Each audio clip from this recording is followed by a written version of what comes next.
रामकृष्ण हरी, नर्मदे हर. तर आज आमचा नर्मदा पायी परिक्रमेचा 80 दिवस आहे आणि आम्ही सकाळी निघालो होतो 6 वाजता.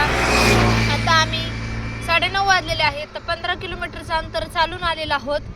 तर चालताना कुठल्याही प्रकारचा त्रास होत नाही.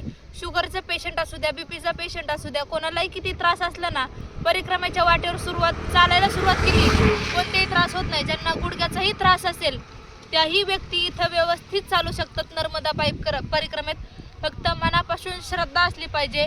फक्त सुरुवातीला थोडासा त्रास होतो आणि एकदा बसून घेतलं की नंतर मग पाय लॉक होतात आणि नंतर जसं जसं चालायला सुरुवात केली 15 किलोमीटर किती आलो, 20 किलोमीटर किती आलोय हेही कळत नाही.